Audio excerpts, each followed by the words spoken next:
नमस्कार आदरणीय दर्शक महानुभावहरू फेरि पनि उपस्थित भइसकेको छु। म हुँ तपाईँहरूकै हरपलको साथी इन्द्रजित विश।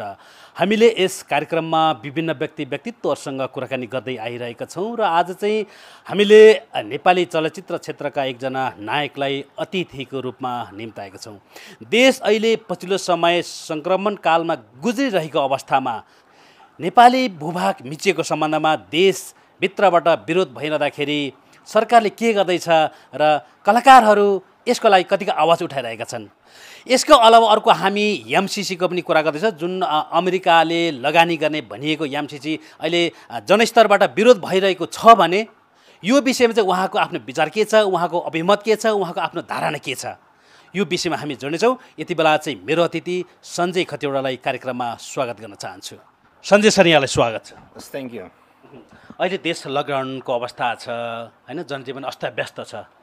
तपाईँको दिनचर्या कसरी बितिरहेको छ? निश्चय पनि अत्यन्तै कष्टकर यो सिङ्गो विश्वलाई यो कोभिड-19ले जहाँ छ त्यही रहने अवस्था निम्ताइदिइसके पछाडि निश्चय पनि हाम्रो जनजीवन सामान्य हुन धेरै गाह्रो, धेरै अप्ठ्यारो अवस्थामा हामी गुज्रिरहेका छौँ। धेरै समय लाग्छ सामान्य जनजीवनमा फर्किनका निम्ति।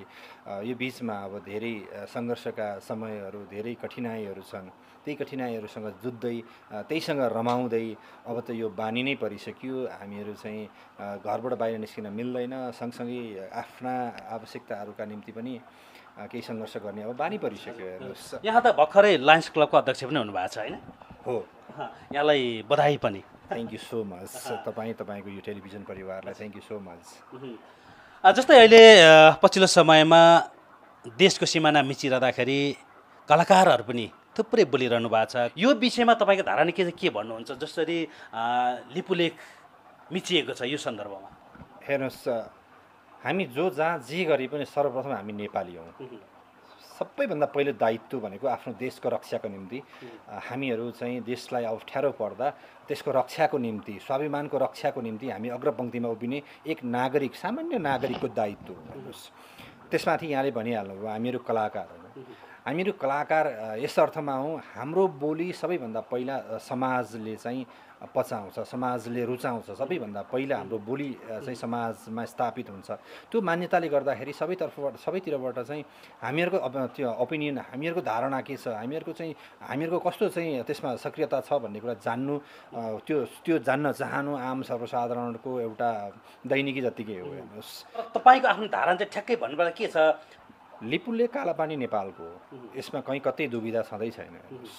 कसैले दुविधा राख्छ भने त्यो आफ्नो माटोप्रति चाहिँ, आफ्नो देशको भौगोलिक अवस्थाप्रति जानकार छैन भन्ने कुरामा हामी स्पष्ट हुनु आवश्यक छ। उसलाई स्पष्ट बनाउनु, जानकार बनाउनु, उसलाई त्यो स्कुलिङ दिनु हाम्रो दायित्व हुन्छ, पहिलो कुरा। हेर्नुहोस्, दोस्रो कुरा, छिमेकी उसको एउटा विस्तारवादको नीति छ, इन्डियाको एउटा विस्तारवादको जुन नीति छ, त्यो नीति उसले चाहिँ हामीमा आज लाद्न सक्दैन। इन्डियाले सहजै हामीमा चाहिँ, जस्तो उसले फरक अरू कन्ट्रीहरूलाई चाहिँ जुन खालको दादागिरी देखाइरहेछ नि, त्यो हामीमा उसले 10चोटि सोच्नुपर्ने हुन्छ हामीमाथि त्यो गर्नका निम्ति। दोस्रो कुरा। तेस्रो कुरा के हो भन्नुहुन्छ भने हामीले आफ्नो भूमिलाई आफ्नो भन्नका निम्ति कसैसँग पर्मिसन लिनु आवश्यक छ जस्तो मलाई लाग्दैन कि। तेस्रो कुरा चाहिँ, र मैले स्वतः रूपमा त्यो मेरो भूमि हो, दुनियाँलाई जितेरै धेरै कुरा सिकेर अगाडि बढ्ने हाम्रो इतिहास थियो।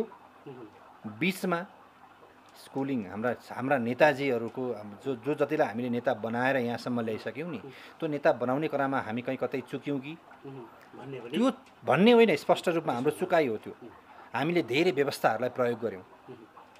यसमा विशेषतः यो देशलाई धेरै कुराहरूमा राजनीतिक रूपमा प्रयोगशाला बनाउनको निम्ति त्यही इन्डियाको महत्त्वपूर्ण भूमिका छ। हेर्नुहोस्, मातृका प्रसाद कोइराला, विश्वेश्वर प्रसाद कोइरालालाई प्रधानमन्त्री बनाउँदादेखि अहिलेसम्म आउँदाखेरि हेर्नुहोस्, हरेक इलेक्सनमा चाहिँ उसको महत्त्वपूर्ण भूमिका भारतको छ, होइन त? त्यस कारणले गर्दा त्योबाट मुक्त भएर जब हाम्रो स्वतन्त्रता अनि हाम्रो चाहिँ नेतृत्व हामी स्वविवेकले चुन्न सक्ने क्षमता हामी राख्दैनौँ नि, तबसम्म यो यस्तै नै रहन्छ। हामीमा जुन ज्ञान छ, अल्प ज्ञान छ। अल्प ज्ञान भनेको चाहिँ त्यो एकदमै खतरनाक हुन्छ। हेर्नुहोस्, कि त पूर्ण ज्ञान हुनु पऱ्यो कि हुँदै नहुनु पऱ्यो। हामीमा अल्प ज्ञान छ, अल्प ज्ञानलाई नै सर्वोपरि ठान्छौँ हामी। यस कारण यो महत्त्वपूर्ण खतरा हो। अब यसले अहिलेसम्म भारतले हामीलाई जसरी नचाउन चाहिरहेछ, हाम्रो नेतृत्व त्यही ढङ्गले नाच्दिरहेछ। लाग्छ कि तर सधैँभरि यो खालको अगाडि सधैँभरि एक खालको भयो भने त यो देश कुनै पनि बेला चाहिँ यो रुगान्डा यो सोमालिया बन्न यो कुनै पनि बेर लाग्दैन कि यो अहिले पछिल्लो पटक यही लकडाउनलाई हेर्नुहोस् न अब यस्तो बेलामा आएर छिमेकीले आएर सिमानामा चाहिँ बाटो खोलेर यो मेरो हो भनेर भन्नु कतिसम्म चाहिँ जायज कुरा हो भन्नुहोस् त। अस्ति भर्खरै नेपालको नयाँ नक्सा सार्वजनिक पनि भयो तर कतिपयले विरोध गरिरहेका छन् कि नक्सा सार्वजनिक गर्दैमा चाहिँ नि यो फिर्ता हुन सक्दैन, नक्साले ल्याउने होइन, त्यहाँ कालापानीबाट चाहिँ भारतीय सेना हटाउनु पर्यो भन्ने आवाज उठिरहेछ। यसरी आवाज उठिरहँदाखेरि प्रधानमन्त्रीको जुन कदमलाई खिसी टिउरी गर्ने पनि छन्, नक्सा सार्वजनिक गर्दैमा देशको जमिन फिर्ता आउँदैन, यदि साँच्चैकै देशको माटो फिर्ता गराउने हो भने कालापानीबाट चाहिँ भारतीय सेना उठाएर देखाओस् भनेर पनि जनस्तरमा एक प्रकारको गुनासो आइरहेको छ। यस्तो छ तपाईँ अल्प ज्ञान भनेको चाहिँ सबैभन्दा ठुलो खतरा हुन्छ कि यहाँ जति पनि विरोधका आवाजहरू उठिरहेका छन् नि त्यो चाहिँ अल्प ज्ञान, यो भनेको नितान्त अल्प ज्ञान हो।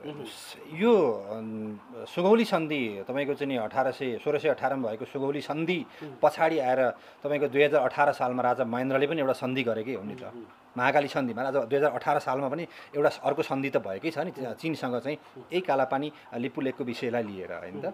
तर त्यति बेला के भएको छ भन्दा भारतीय सेनाहरूलाई त्यहाँ सेल्टर दिएको, उनीहरूलाई बस्नका निम्ति उनीहरू यहाँ युद्धबाट फर्किँदै गर्दाखेरि बस्ने ठाउँ नभएर उनीहरूलाई बस्न दिएको ठाउँ हो त्यो।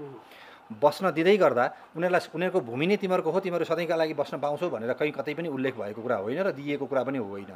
अब अहिले पछिल्लो पटक 2037 सालसम्म किन त्यो उठाइएन त? जब सर्ट टाइमको लागि चाहिँ बस्न दियो म आउँदैछु तपाईँसँग, म आउँदैछु। त्यस पछाडि आएर तपाईँको चाहिँ त्यो बेलाको हेर्नुहोस् 2038 सालसम्मको नक्सामा हामीले पढेको नक्सा तपाईँको चाहिँ 42-43 सालसम्मको नक्सा हेर्नुहोस्, त्यो नेपालको भूमि जुन अहिले नक्सामा समेटिने भनेको भूमि त्यति बेला पनि थियो।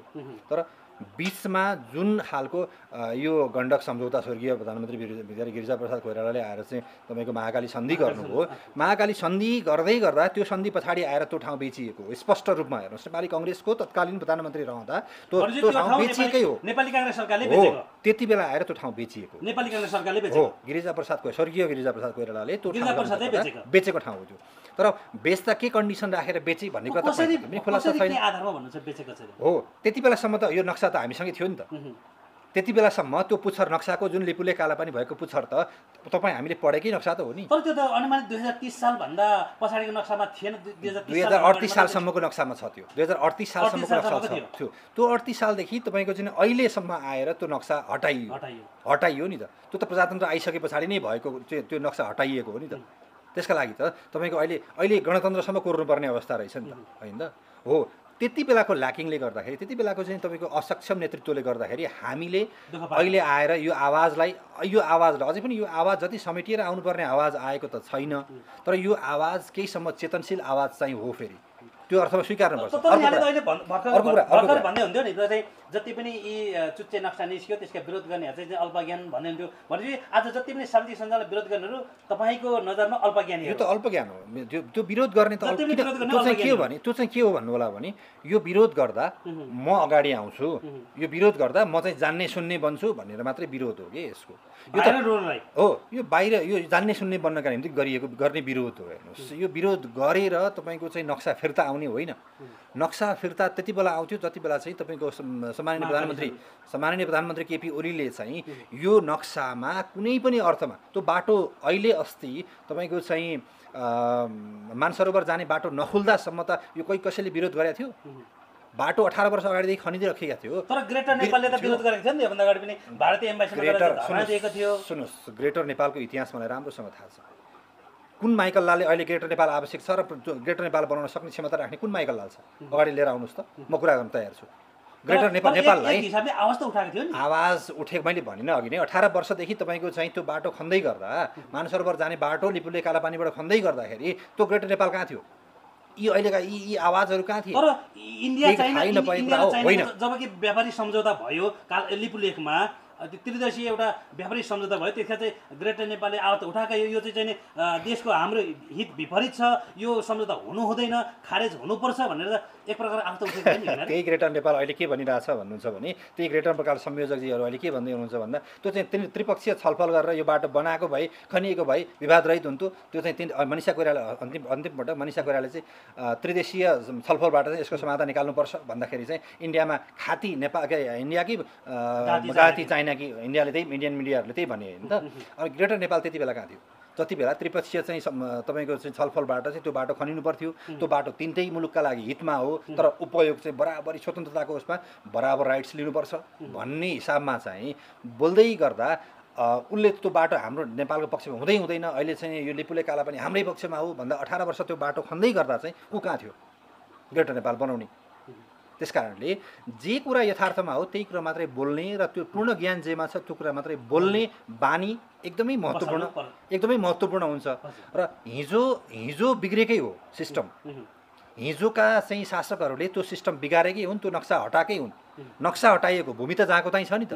अब त्यो भूमिलाई हिजो सेना बिपीले चाहिँ के अरे हिजो राजा महेन्द्रले भूमि मात्रै के अरे त्यहाँ नक्सा मात्रै हटाइन, त्यहाँको जुन स्थानीय बासी छ उनीहरूलाई रासन भत्ता सबै चाहिँ इन्डियाको दिइरहेको छ, इन्डियाको पाइरहेको रहेछ नि त। अन्त अब यहाँ चाहिँ हामीले बुझ्नु के जरुरी छ भन्नुहुन्छ भने तपाईँ लिपु लेक कालापानी भनेको भौगोलिक रूपमा बहुत विकट ठाउँ हो कि, तपाईँले त्यहाँ पुग्नै पर्दैन। तपाईँ दार्चुलाको तल आएर हेर्नुभयो भने, तपाईँ यो चितवनको ठोरी भन्ने ठाउँ तपाईँ त्यहाँ गएर हेर्नुभयो भने, त्यहाँ तपाईँले चितवनमा किन्नुभयो भने 80 रुपियाँ पर्ने चिनी पर्तिर ठोरीमा गएर किन्नुभयो, ठोरी पारिपट्टि बोर्डर पारिपट्टि गएर किन्नु पर्यो भने 40 रुपियाँमा पाइन्छ। हेर्नुहोस्, अब इन्डिया सधैँ भन्छ कि हाम्रो सम्बन्ध रोटीबेटीको सम्बन्ध हो त रोटीबेटीको सम्बन्ध हो भने मैले ऊ त पसल पारीको पसलको त्यो घरमा बस्ने मान्छे बाटो वारी आएर चाहिँ उसले त्यहाँ 2 रुपियाँ सस्तो पाएर सामान पाउँछ भने 2 रुपियाँ वारी आएर सस्तो सामान किन्ने कि नकिन्ने हो, यति मात्रै कुरा हो। हामीले सम्बन्धित ठाउँमा चाहिँ सडक सञ्जाल र सर्वसुलभ पहुँच पुर्याउन सकेका छैनौँ।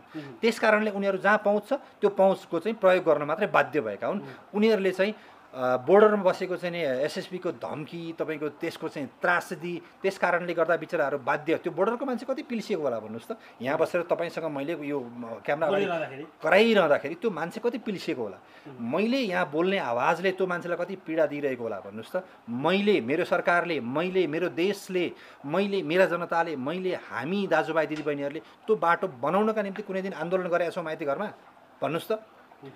त्यो बाटो तपाईँको चाहिँ नयाँ बाटो खोल्नका निम्ति कुनै दिन आन्दोलन गऱ्यौँ हामीले, ती जनताको अवस्था सुधार्नका निम्ति हामीले आन्दोलन गऱ्यौँ कुनै दिन यहाँ बसेर।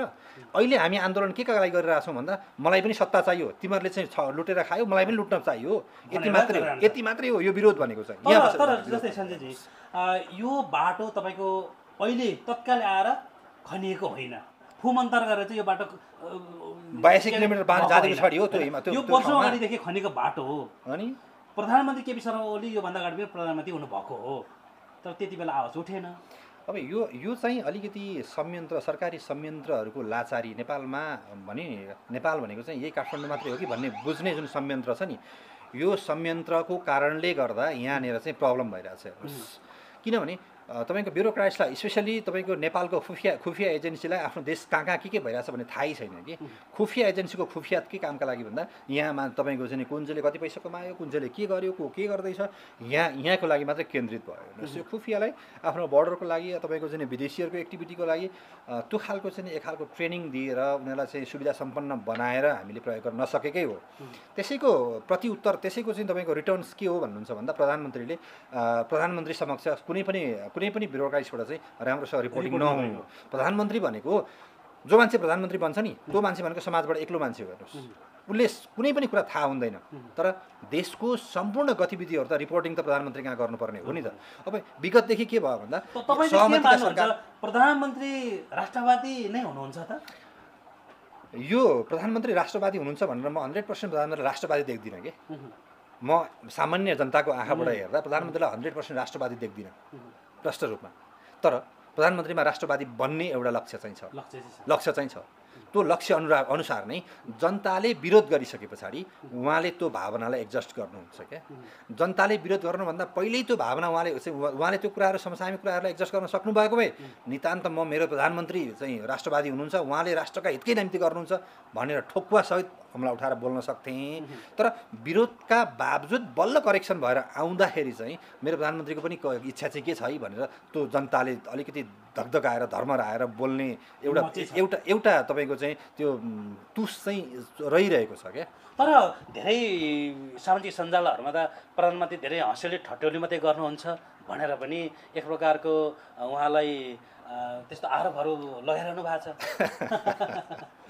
एउटा कुरा के हो भन्नुहुन्छ भने त्यो आरोप लगाउने व्यक्तिहरू पनि कुनै दिन आरोपित भएरै बस्नु भएको व्यक्ति हो हेर्नुहोस्। उहाँहरूले पनि कुनै पुण्यको काम होइन, उहाँहरूले पनि कुनै पुण्यको काम गरेर उहाँहरू महामानव बनेर उहाँहरूले लगाएको आरोप हुँदै होइन हेर्नुहोस्। अर्को कुरा के हो भन्नुहुन्छ भने जो जो तपाईँको चाहिँ नि धुलो आँखामा पर्छ नि त्यसपछि मात्रै तपाईँको त्यो धुलोको खोजी हुन्छ नि त होइन त। उहाँ प्रधानमन्त्री भइसके पछाडि यी कुराहरू आएका हुन्। उहाँले उखान तुक्का तपाईँको चाहिँ यस्ता हाँसी मजाक त उहिल्यै होइन गर्नुहुन्थ्यो नि। त्यति बेला चाहिँ उहाँका यी हाँसी मजाक यदि नराम्रा थिए भने त उहाँ प्रधानमन्त्री बन्नुहुन्थेन नि त। यी हाँसी मजाक सबै कुरा पचेरै प्रधानमन्त्री बन्नुभयो हो।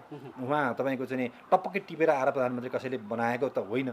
उहाँको पनि सङ्घर्ष त्याग बलिदानी त धेरै छ। तर एउटा कुरा गलत चाहिँ कहाँनिर छ भन्नुहुन्छ भने देशकै सिङ्गो परिपाटी नै गलत छ क्या यो कुरामा। हाम्रो संयन्त्र नै गलत छ यो कुरामा। तपाईँको चाहिँ नि जेलनेल तपाईँको चाहिँ नि यो खालको एउटा वितण्डता भइसके पछाडि चाहिँ तपाईँको राजनीतिक बाटो खुल्ने एउटा यो परिपाटी छ नि यसको अन्त्य नभएसम्म देशले समृद्धिको मुलुकले तपाईँको चाहिँ एउटा गति लिन्छ भन्ने मलाई चाहिँ लाग्दैन क्या। यो भनेको चाहिँ उयो व्यक्तिवादी एउटा चरित्र चिन्तन हाबी बन्छ होइन। यसले समग्र सिस्टमलाई चाहिँ म्यानिपुलेट गर्न सक्दैन। तपाईँ नेपाली चलचित्रको अलावा हिन्दी चलचित्रमा काम गर्नुभएको छ चक्रमा होइन। यो हिन्दी चलचित्रमा काम गरिसके पछाडि एक प्रकारको त्यहाँ पनि तपाईँको संलग्नता देखिन्छ। तर पछिल्लो समय इन्डियाको मिडियाहरूले जुन भारतीय सञ्चार माध्यमहरूले नेपालीमाथि एक प्रकारको आक्रोश पोखिरहँदाखेरि होइन, एक प्रकारको विष बमन गरिरहँदाखेरि होइन, तपाईँ चाहिँ कतिको सन्तुष्ट लाग्छ, कतिको जायज लाग्छ ती मिडियाहरूले नेपालीहरूमाथि विष बमन गर्दाखेरि? तपाईँले यो मैले पनि हाँस्नै पर्ने बाध्यता बनाइदिनु भयो है। यो पत्रकारिता भनेकै यस्तै रहेछ हेर्नुहोस्। मैले अलि अगाडिसम्म चाहिँ अनि यो पत्रकार मित्रहरू किन अलि धेरै चाहिँ उदण्ड होइन, अलि धेरै चाहिँ उदण्डता प्रस्तुत गर्नुहुन्छ भन्ने लाग्थ्यो क्या मलाई। किन राज्यको एउटा निकाय हो उहाँहरू, राज्यको तपाईँको चाहिँ नि न्यायाधीशै त उहाँहरू होइन हेर्नुहोस्, न्यायपालिकै त उहाँहरू होइन। तर कतिपय अवस्थामा उहाँहरू चाहिँ स्वघोषित न्यायाधीश बनिदिनुहुन्छ कि। अनि मलाई लाग्थ्यो होइन यो पत्रकारिता यस्तै रहेछ कि के हो भनेर। अब मलाई पनि अल्पज्ञान नै थियो होइन। अब अहिले आएर इन्डियन पत्रकारहरूको जुन व्यवहार देखियो त्यो देख्दाखेरि चाहिँ होइन यो यो यो यो हिसाब किताब गणना गर्ने कुरा होइन रहेछ, यो चाहिँ एउटा सामान्य प्रक्रिया रहेछ भन्ने मात्रै मैले बुझेर यसलाई कुनै अर्थमा म लिन्न हेर्नुहोस्। जसले जति जाने त्यसले त्यति नै ओकाल्यो त्यति मात्रै हो, त्यसले कुनै अर्थ राख्दैन हेर्नुहोस्। पत्रकार भनेको जहिले पनि प्रतिपक्ष, पत्रकार भनेको प्रतिपक्ष होइन कि। पत्रकार भनेको चाहिँ तपाईँको हुनुपर्ने चाहिँ निष्पक्ष थियो होइन, हुनुपर्ने चाहिँ निष्पक्ष थियो। तर भइदियो चाहिँ तपाईँको अस्पष्ट के, भइदियो चाहिँ अस्पष्ट। निष्पक्ष हुनुपर्ने प्रतिपक्ष भइदिए पनि ठिक छ, सत्तापक्ष भइदिए पनि कमसेकम किता त छुट्यो नि त। यो प्रतिपक्षको थियो उसले प्रतिपक्षकै कुरा उकाल्यो भन्ने हुन्थ्यो, यो सत्तापक्षको थियो सत्तापक्षकै कुरा गर्यो भन्ने हुन्थ्यो नि। तर जब तपाईँको ऊ चाहिँ एउटा निष्पक्ष हुनुपर्ने ठाउँमा होइन ऊ अस्पष्ट भइदियो क्या। अस्पष्ट भइसके पछाडि उसले केलाई चाहिँ प्रायोरिटीमा राख्ने भन्ने कुरा थाहै छैन हेर्नुहोस्। जस्तो हिजो तपाईँले देख्नुभयो क्या ती इन्डियन पत्रकारिताहरू आज खोइ त सिमानाको विवाद जिउँका त्यौँ छ, भएको कुरा जस्ताको तस्तै छ। हिजो अस्ति तपाईँको चाहिँ नि एक हप्ता अगाडि चाहिँ हाम्रो सामान्य प्रधानमन्त्रीज्यू र चाहिँ भारतीय प्रधानमन्त्रीज्यूको टेलिफोन संवाद भयो सीमाका विषयमा। त्यस पछाडि एउटा स्टेटमेन्ट आयो के भन्दा अब नेपालीसँग नेपालको सीमामा नेपालीसँग हाम्रो कुनै पनि दुश्मनसाय छँदै छैन, हामी एक थोपा पनि सीमा मिच्दैनौँ र मिचेका पनि छैनौँ। जे छ त्यो कुरालाई हामी वार्तामा बसेर चाहिँ सहजताका साथ समाधान गर्छौँ भनेर भारतीय रक्षा मन्त्रीले चाहिँ स्टेटमेन्ट दिनुभयो होइन त। अब त्यो पछाडि चाहिँ भोलिपल्टै भारतीय मिडियाले के निकाल्यो भने नेपाल भारतकै सामने घुट्टे टेक गए लगायतका चाहिँ ती अनावश्यक अनर्गल अभिव्यक्तिहरू फेरि तपाईँको चाहिँ होइन उसले के चाहन्छ भन्दाखेरि आफ्नो अस्तित्व चाहन्छ कि। त्यहाँ तपाईँको चाहिँ अर्बौँ जनसङ्ख्यामा त्यो मिडिया कसले हेर्ला त? त्यहाँ त तपाईँको सयौँ हजारौँ मिडियाहरू छन् होइन। उसले आफ्नो अस्तित्व मात्रै बचाइ खोजिराख्नका निम्ति मात्रै ती अनर्गल ती हुन्छ नि ती कुराहरू चाहिँ ल्याइरहेछन्। त्यसको कुनै तुक छैन, त्यस्तो पछाडि हामी लाग्ने पनि होइन हेर्नुहोस्। हामीहरू भनेका स्वाभिमानी स्वावलम्बी अनि तपाईँको चाहिँ आत्मसम्मानलाई चाहिँ ठेस नपुग्ने गरी आफू मेहनत गर्ने मान्छे नेपाली हौँ हामी। हाम्रो बाटो हिँड्छौँ, हाम्रो बाटोलाई डिस्टर्ब कसैले नगरे पनि हुन्छ, त्यस्ता कुराले हामीलाई केही फरक पर्दैन। उसले यदि न्यु खोज्छ भने हामीले दबाउनै खोज्छ भने हाम्रो घाँटी निमट्नै खोज्छ भने हामी एक प्रकारको युद्ध लड्न तयार छौँ भनेर चाहिँ सामाजिक सञ्जालमा आक्रोशहरू आइरहेको छ कि हामी साँच्चै युद्ध लड्न सक्छौँ त भारतसँग यदि लडाइँ परेको खण्डमा? हामीलाई भारतले नेपालसँग कहिले पनि लडाइँ गर्ने हिम्मत राख्दैन। पहिलो कुरा जुन जुन दम्बले उसले चाहिँ आफूलाई भारत बनाइरहेछ नि, इन्डिया हो नि ऊ त। इस्ट इन्डिया कम्पनीको एउटा अलिकति परिष्कृत रूप भएर अहिले इन्डिया बनिरहेको, ऊ भारत होइन हेर्नुहोस्। त्यो इन्डियाले के का दम्बमा चाहिँ हामीसँग नेपालसँग लडाइँ गर्न चाहन्छ भन्दाखेरि तपाईँको गोर्खा बटालियनको एउटा तपाईँको चाहिँ नि फौजको कारणले गर्दाखेरि गोर्खाली फौज उसँग छ, त्यस कारणले ऊ दुनियाँलाई तर्साइरहेछ होइन। त्यो गोर्खाली फौज भनेको त प्रत्येकमा नेपाली रगत छ, प्रत्येकको नसामा नेपाली आमाको खुन छ त्यहाँ त। त्यसले आफ्नै आमाको तपाईँको चाहिँ इज्जत रक्षा गर्छ कि उसले त्यो काहीँ नपाएको तपाईँको चाहिँ नि त्यहाँ भइरहेको तलब भत्ता उसले चाहिँ ठुलो ठान्छ? त्यो तलब भत्ता त कुनै पनि अर्थमा ठुलो ठान्दैन कि। उहिले तपाईँको चाहिँ युद्धकै ताकामा पनि तपाईँको नेपालीहरूले कैयौँ दिनसम्म पानी नखाएर पनि लडेकै हुन् नि। भोलि उसको तलब नबुझेर ऊ आएर लड्न किन सक्दैन र? त्यही हतियार तपाईँको भारतीय शासक विरुद्ध फर्काइदिँदा त्यो हालत के हुन्छ? अनि अत्याचार त कसैले पनि सहँदैन नि। एउटा उखानै छ नि हामी कहाँ, अति गर अत्याचार नगर। अत्याचार गरेपछि त स्वतः फर्किन्छ। हिजो देख्नुभयो नि त तपाईँले, तपाईँको चाहिँ नि 90को दशकको सुपरहिट तपाईँको चाहिँ अभिनेत्री मनिषा कोइराला अहिले तेरो प्लेन चढ्नु पनि छैन मलाई, सडकको बाटो भएर उहाँ काठमाडौँ आउनु होइन त। अब यो तपाईँको 60,000 गोर्खा फौज यसरी नै तपाईँको चाहिँ फर्क्यो भने अस्तित्व इन्डियाले कहाँ खोज्छ? फेरि इस्ट इन्डिया कम्पनी बनिदिन्छ अनि त्यो उसलाई माया छैन र? अहिले देश जटिल अवस्थामा गुजिरहेको अवस्थामा हाम्रो सञ्जय जुन हाम्रो नायक हुनुहुन्छ उहाँको विचारलाई हामी कदर गर्नैपर्छ। उहाँको एकदमै सकारात्मक विचार छ र अहिले देशको सिमाना मिचिएसँगै एमसिसी पनि एउटा पास गराउने कि नगराउने भन्ने एक प्रकारको वाद विवाद भइरहेको छ। सरकारी पक्षहरू केही, सबै त नभनौँ, केही सरकारी पक्षहरू चाहिँ तपाईँको पास गराउनै पर्छ भन्ने पक्षमा लागेका छन् भने जनस्तरबाट यसको तीव्र विरोध भइरहेको अवस्था छ। यसबारेमा पनि हामी थोरै उहाँसँग धारणा लिन चाहन्छौँ। जस्तै अहिले यो एमसिसीको बारेमा चाहिँ के बुझ्नु भएको छ हजुरले, के छ तपाईँको धारणा चाहिँ? पहिलो कुरा त एमसिसीलाई दुईवटा ढङ्गले हेरिन्छ हेर्नुहोस्। एउटा अहिलेको यो हाम्रो सडक जुन आन्दोलन छ, अर्को एउटा सदन आन्दोलन छ, अर्को एउटा सदनभित्रै एमसिसी पास गर्ने भन्ने चाहिँ पक्ष छ हेर्नुहोस्। मैले नबुझेको कुरा यो एमसिसी हाम्रो देशलाई आवश्यक भएर नै पास गर्न लागि हो र? यो चाहिँ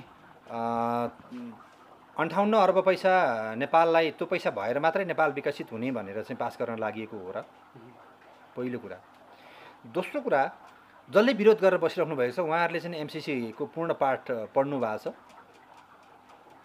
यदि एमसिसीको पूर्ण पाठ त्यो पढिसकेर त्यो एमसिसीलाई पूर्ण रूपमा चाहिँ अध्ययन गरेर त्यो भित्रको कुराहरू चाहिँ जिस्टलाई बुझेर उहाँहरू पास गर्नेतर्फ लाग्नु भएको छ भने उहाँहरूलाई हामीले चाहिँ सडकमा ल्याएर क्या माइतीघर मण्डलामा आन्दोलन गरेर होइन, त्यहाँ ल्याएर जसरी तपाईँको चाहिँ नि भीमदत्त आजभन्दा 65-70 वर्ष अगाडि भीमदत्तलाई चाहिँ त्यतिखेरको फ्रिडमको आन्दोलन गर्दै गर्दाखेरि काटेर 1 महिना झुन्याइएको थियो नि, अहिलेका शासकहरूलाई काटेर चुनिखेर 1 महिना झुन्याइदियो हुन्छ। यदि नपढिकन उहाँहरूले चाहिँ एमसिसीलाई सपोर्ट गर्नुभएको छ भने, यदि एमसिसीलाई पढेर विरोध गर्नुभएको छ भने, उहाँहरूले एमसिसीलाई पढेर विरोध गर्नुभएको छ यदि विरोध गर्नेहरूले भने त्यो एमसिसीलाई हामी अनुकूल बनाएर अगाडि बढाउने कुरामा उहाँहरू आउनुपर्छ। सबै कुरा विरोधले मात्रै दुनियाँ चल्दैन नि। विरोधभित्र पनि त राम्रो कुरा खोजेर, जे गलत छ त्यो भित्र राम्रो कुरा खोजेर अगाडि बढ्न सकिँदैन र? जान सकिन्छ। जसले एमसिसी पढ्नु भएको छैन उहाँहरूले एमसिसी पास गर्नेतर्फ चाहिँ उहाँहरूलाई बढी त्यो चासो बनेको छ। यो एमसिसी अहिलेको कुरा होइन, यो एमसिसी तत्कालीन तपाईँको चाहिँ शेरबहादुर देउवा प्रधानमन्त्री बन्दै गर्दाको कुरा हो। यो अहिले तुरुन्तै आएको एमसिसी हुँदै होइन नि, त्यति बेला एमसिसी सहमति भइसकेको छ। अहिले आएर तपाईँको यो एमसिसी यस्तो रहेछ भनेर 2-4 जनाले चाहिँ तपाईँको पढ्नुभयो, पढिसकेपछि बुदागत रूपमा चाहिँ त्यो अलिकति पाच्य हुँदैन भनेर मात्रै उहाँहरूले विरोध गर्नुभएको कुरा हो हेर्नुहोस् होइन त। एमसिसी भनेको त तपाईँको चाहिँ नि अमेरिकाले तपाईँको चाहिँ यो हिन्दू तपाईँको चाहिँ नि पेसिफिक उसको सैन्य सुरक्षाका निम्ति गरिएको एउटा चाहिँ आर्थिक तपाईँको चाहिँ रणनीति हो नि त। त्यो बलियो बनाउनका निम्ति उसले चाहिँ उसको सैन्य रणनीति बलियो बनाउनका निम्ति गरिएको एउटा तपाईँको एमसिसीका हामीलाई कुनै पनि अङ्गमा फाइदा छँदै छैन क्या, बुझ्नुभयो नि। एमसिसीको तपाईँको एउटै मात्रै कुरा उसले तपाईँ के हेर्न सक्नुहुन्छ भन्नु छ भनेदेखि नेपालको तपाईँको चाहिँ नि सबैभन्दा ठुलो कुरा भनेको सार्वभौम सत्ता हो। त्यो सार्वभौम सत्ता सार्वभौम सत्तामाथि उसले चाहिँ कुनै पनि खालको चाहिँ उसको पहुँच नरहने के बुझ्नुभयो नि। एमसिसी सम्झौता भइसके पछाडि उसले जे गर्छ त्यसमा नेपालको कुनै पनि सेक्टरबाट केही पनि गर्न नमिल्ने पहिलो कुरा। अनि हामी हाम्रो सार्वभौम सत्ता चाहिँ अरू कसैबाट निहित होस् भन्ने चाहन्छौँ? कहीँ पनि चाहन्नौँ। त्यस कारणले कुनै पनि अर्थमा एमसिसी भनेको नेपालका उपयुक्त छँदै छैन। दोस्रो कुरा के हो भन्नुहुन्छ भने सामान्य मान्छेले सामान्य अर्थमा एमसिसीका केही बुँदा पढेर बुझ्ने अर्थमा मैले भनिरहेको छु। एमसिसी परियोजना चाहिँ तपाईँको सम्झौता गर्नका निम्ति चाहिँ संसद चाहिने, अहिले संसदबाट अनुमोदन गर्नुपर्ने, तर भोलि कुनै समस्या आउँदा त्यही संसदले केही पनि गर्न नपाउने, एमसिसी माथि केही पनि गर्न नपाउने, त्यसको नेपाल परियोजनामाथि नेपालको कुनै पनि निकायबाट हस्तक्षेप गर्नै नमिल्ने। अनि गर्ने के? थर्ड कुरा बडो आश्चर्यको कुरा के हो थाहा छ? एमसिसीसँग सम्बन्धित विश्वका जुनसुकै ठाउँबाट जुनसुकै मानव तपाईँको स्रोत साधनहरू नेपाल ल्याउँदाखेरि कुनै खालको क्वाइरी गर्नै नपाउने, सोधखोज गर्नै नपाउने। अरे भनाइको अर्थ के हो भन्नुहुन्छ भने नेपाल भोलि गएर तपाईँको चाहिँ नि अमेरिकी सेनाको परेड बन्ला होइन, त्यो बन्ला भनेर चाहिँ अहिले हामीहरू त्यति मात्रै चिन्ता गरिरहेछौँ होइन।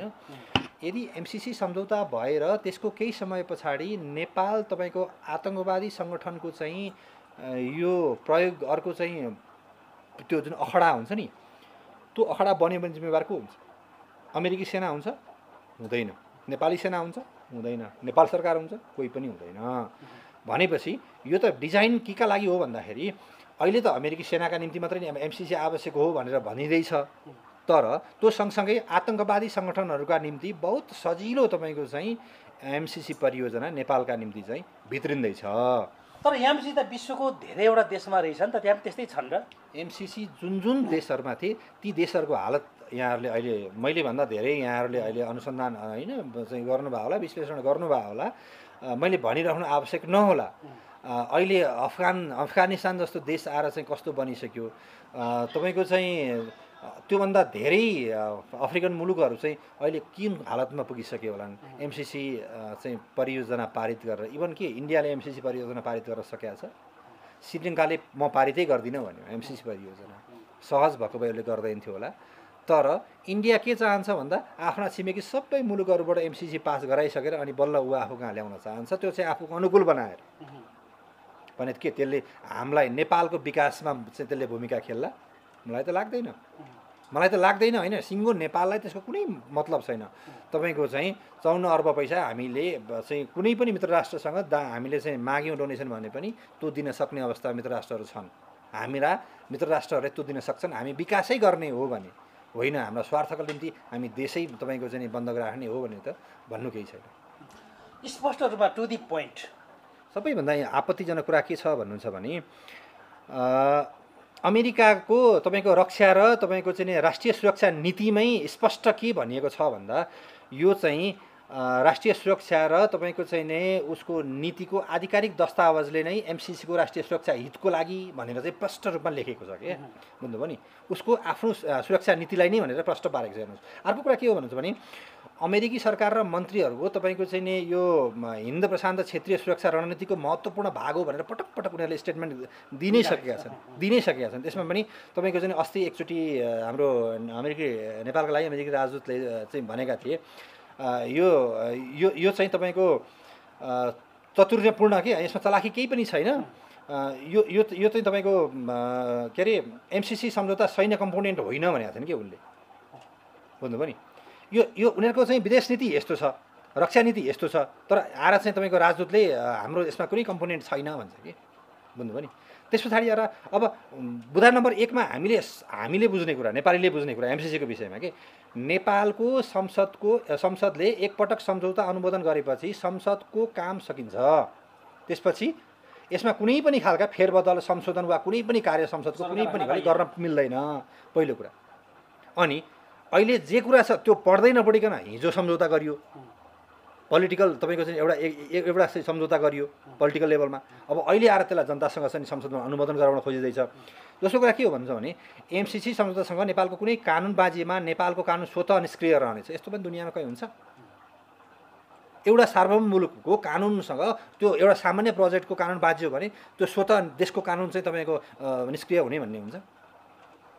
त्यस्तो कुरा हजुर हजुर त्यस्तो कुरा रहने हुन्छ। एमसिसीको सम्झौता लागू हुने, तर अमेरिकी कानुनको हकमा जाने भनेको अमेरिकी कानुन र चाहिँ कानुन र भविष्यमा बन्ने अमेरिकी कानुनसँग एमसिसीको पामा बाजिएमा पनि एमसिसी स्वतः खारेज नहुने व्यवस्था नेपाललाई कति कति कति चाहिँ तपाईँको राम्रो हुन्छ भन्नुहोस् त। भनेपछि त नेपाललाई त पूर्ण घाटा रहेछ नि त एमसिसी होइन त? नेपालको हितका निम्ति के छ, पैसा 54 अर्ब पैसा आउँछ भन्दैमा सबै कुरा गर्न मिल्छ। अघि नै मैले तर भने यो गल्ती त शेरबहादुर देउवा प्रधानमन्त्री हुँदै भएको रहेछ। भइसकेको यो पोलिटिकल्ली तपाईँको चाहिँ एउटा तपाईँको डेभलपमेन्ट लेभलको चाहिँ त्यही बेलामा सम्झौता भइसकेको यो एमसिसी रहेछ। हेर्नुहोस् यसको दोषै शेरबहादुर देउवालाई स्पष्ट रूपमा तत्कालीन तपाईँको चाहिँ प्रधानमन्त्रीका हैसियतले शेरबहादुर देउवा सबैभन्दा घातक प्रधानमन्त्री यो एमसिसीका निम्ति लाग्यो। यो बुढाहरू पढ्दा चाहिँ यी बुढाहरू पढ्दै गर्दाखेरि यसको विश्लेषण, यसको व्याख्या हामीले गर्दै गर्दाखेरि चाहिँ सामान्य लेभलमा हेर्नुहोस् होइन। अब यसलाई धेरै कोणबाट व्याख्या गरेर धेरै धेरै तपाईँको चाहिँ नि ज्ञान हासिल गरेका ज्ञाताहरू पनि देशमा हुनुहुन्छ होइन त। अनि उहाँहरूले चाहिँ यो विषयमा खुलेर किन बोल्न नसक्ने त? त्यस कारणले एमसिसी परियोजना पैसैका निम्ति मात्रै चाहिन्थ्यो भने सहज थियो होला, तर जोसँग तपाईँको अमेरिकाको ग्रिन कार्ड छ, जो तपाईँको चाहिँ अमेरिकाको चाहिँ सम्मानित रेसिडेन्स भइसक्नु भएको छ, उहाँहरूलाई एमसिसी चाहिएको छ। हेर्नुहोस् तपाईँ, हामी गरिब। तर यति हुँदाहुँदै पनि किन नेताहरू चाहिँ एमसिसी पास गराउनुतिर जोड बल गरिरहेका छन्? मैले अघि भने नि, जसले बल गर्नुभएको छ उहाँले एमसिसी पढ्नु नै भएको छैन कि। तर देशका ठुल्ठुला मन्त्रीहरू नै पास हुनुपर्छ भनिरहेका छन्। अनि यो देशका मन्त्रीहरू, यहाँ देशमा कति पढेका मन्त्रीहरू छन्? यो देशका मन्त्रीले यो देशलाई कति बुझेका छन्? कहाँबाट यो देशमा मन्त्री भएका छन्? तर शेरबहादुर देउवा त्यतिकै प्रधानमन्त्री भएनन् होला, उसले त पढेरै सम्झौता गरेका थिए होला। शेरबहादुर देउवा पढेर सम्झौता गरेका भए अहिले एमसिसी बरु त्यो सीमा विवाद छोडिदियो, त्यो सीमा चाहिँदैन, एमसिसी चाहिँ पास हुनुपर्छ भन्थ्यो होला नि त। तर अहिले त पढे होला नि त शेरबहादुर देउवा। अहिले पढेपछि उनी चाहिँ एमसिसीको विरुद्धमा मतदान गर भनेर अस्ति भर्खर भन्यो नि त, व्हिप जारी गर्यो नि त उनको पार्टीलाई। अनि पार्टी नेपाली कङ्ग्रेसले अस्ति एमसिसीको विरुद्धमा मतदान गर्नु भनेर चाहिँ उनले व्हिप जारी गरेन नि त, गरेका छन् नि त। अहिले चाहिँ नेपाली काङ्ग्रेस एमसिसीको विरुद्धमा, अब अहिले चाहिँ नेपाली कङ्ग्रेस एमसिसीलाई बुदा संशोधन गरेर पारित गर्नुपर्छ भन्ने कुरामा, संशोधन एमसिसी पारित गर्नु हुँदैन भन्ने कुरामा कोही पनि छैन। एमसिसी संशोधन गरेर पारित गर्नुपर्छ भन्ने बुदामा सबै राजनीतिक दलहरू, जसले चाहिँ बुझेका, अहिले आएर बुझे नि, जनताको विरोध बुझेका हुन्। फेरि एमसिसी बुझे होइन नि, त्यो सडकको विरोधलाई बुझेर जसले एमसिसीलाई चाहिँ तपाईँको अहिले पारित गर्नुपर्छ तर संशोधन गरेर भन्नुभएको छ होइन। उहाँहरूले हिजोसम्म त्यो कुरा चाहिँ आवश्यक ठान्नुभएको थिएन, उहाँहरूले पढ्नुभएको थिएन। अब अहिले चाहिँ को चाहिँ एमसिसी पास गराउनुपर्छ भन्ने चाहिँ शेरबहादुर देउवा पनि विपक्षमा रहेछ। शेरबहादुर देउवाले पनि संशोधन गर्नुपर्छ। तपाईँको चाहिँ नि अहिले आएर इभन चाहिँ माधव कुमार नेपाल चाहिँ पूर्व प्रधानमन्त्रीज्यू पनि संशोधन गरेरै पारित गर्नुपर्छ। तपाईँको हाम्रो चाहिँ नेकपाका अध्यक्ष पूर्व प्रधानमन्त्री पुष्पकमल दाहालजीले पनि सम्झौता होइन संशोधन हुनैपर्छ भनेरै उहाँले बोल्नु भएको छ। भनेपछि योभन्दा अगाडि त उहाँहरू कसैले पनि त्यो कुरा राख्नुभएको थिएन। सम्झौता यो एमसिसी पास गर्नुपर्छ भनेर धेरैचोटि लबिङ गर्नुभयो। भनेपछि सडकको जुन तपाईँको प्रेसरले गर्दा उहाँहरू करेक्सन पढ्न बाध्य हुनुभयो भने थाहा छैन, तर करेक्सन गर्नका निम्ति चाहिँ उहाँहरू तयार हुनुभएको छ। तर एमसिसी तपाईँको कुनै पनि बुदा करेक्सन गरेर पास हुँदैन भनेर अमेरिकाले पहिल्यै स्टेटमेन्ट दिइसकेको छ। पास हुन्छ भने जस्ताको तस्तै दुरुस्त पास हुन्छ, यदि पास हुँदैन भने चाहिँ पास एमसिसी लागू हुँदैन भनेर उसले चाहिँ च्यालेन्ज गरिसकेको छ। हेर्नुहोस्, तर एमसिसी पास नहुँदैमा हामीलाई घाटा भन्ने केही छैन। एमसिसी नभएर अहिलेसम्म हामी भोकै थिएनौँ, भोलि पनि हामी भोकै बस्दैनौँ। एमसिसीले 50-55 अर्बले हामीलाई नेपाली भोकै पर्दैन। तेरिका 50-55 अर्ब केमा जाने भन्ने कुरा हो कि। तपाईँको चाहिँ एमसिसीको दुईवटा उद्देश्यले के भन्छ भन्दाखेरि अरे यहाँको तपाईँको चाहिँ नि विद्युत ट्रान्समिसन लाइन र केही सडक बनाउनका निम्ति अन्तर्राष्ट्रिय कानुन सिद्धान्त आकर्षित गर्नुपर्ने गरेर चाहिँ संसदबाट पास गर्नुपर्ने। भोलि गएर चाहिँ संसदै, नेपालको संसदले कुनै पनि कुरामा जवाफदेहिता चाहिँ उसको चाहिँ ओनरसिप, उसले चाहिँ कुनै पनि कुरा निर्णय गर्नै नमिल्ने, उसले चाहिँ तपाईँ निर्देश गर्नै नमिल्ने। अनि यस्तो पनि विकास गर्नका निम्ति बजेट हुन्छ। त्यो बजेट किन चाहियो हामीलाई? हामी त्यही डाँडामा चाहिँ बिना गाडी नै दौडौँला नि त। अहिले पनि कालापानीमा हामीसँग गाडी जाँदैन। अहिले के छ तपाईँको कलकत्ता चाहिँ कता के गर्दै हुनुहुन्छ? अहिले पुरानो लकडाउन छ। लकडाउनका बावजुद पनि समाजको सेवा अघि भनिहाल्नु, बधाई दिइहाल्नु। लायन्स क्लबका मार्फत चाहिँ लायन्स क्लब मार्फत चाहिँ नि अहिले असहाय हाम्रै तपाईँको सिनेमा क्षेत्रकै न्यून आय स्रोत हुने साथीभाइहरू हुनुहुन्छ, उहाँहरूको सहयोगका निम्ति। भोलिको अर्को कुरा के हो भन्नुहुन्छ भने यो अहिलेको लकडाउन भोलिको एउटा चाहिँ उज्जवल भविष्यको मार्गचित्र बनाउने एउटा प्लेटफर्म पनि बनिदिएको छ। त्यस कारणले भोलिको तयारीका निम्ति भोलिको व्यावसायिक तयारीका निम्ति पनि यो एउटा राम्रो अपर्च्युनिटी। साथीभाइहरू आफूसँग स्पिरिट मिल्ने, आफूसँग विचार मिल्ने साथीभाइहरूलाई चाहिँ भिडियो कन्फरेन्स उहाँहरूका विचार सुन्ने, आफ्ना विचारहरू राख्ने होइन, यिनै कुराहरूलाई चाहिँ नि हामीले अहिले चाहिँ मैले स्पेसली टाइम यही कुराहरूमा स्पेन्ड गरिरहेको छु। सँगसँगै तपाईँको चाहिँ असहाय निमुखा साथीहरूलाई सहयोग गर्ने कुरामा यही यसरी नै टाइम बितिरहेको छ। नयाँ चलचित्रको प्रोजेक्ट कुनै आएको छैन? दुईवटा गर्ने भनेर बसेको, जस्तो काँडे तार यो गर्ने भनेर बसेको प्रोजेक्ट अहिलेसम्म बसेकै छ। सिमानाहरूको प्रोजेक्ट बस्ने अब सम्झौता भएरै बसेको छ। हामी फ्लोरमा जान सकेका छैनौँ। आशा गरौँ अर्को वर्ष सुखद रहन्छ। पक्कै पनि हुन्छ। यहाँलाई विचारको लागि धेरै धेरै धन्यवाद। हस्, थ्याङ्क यू सो मच यहाँलाई पनि।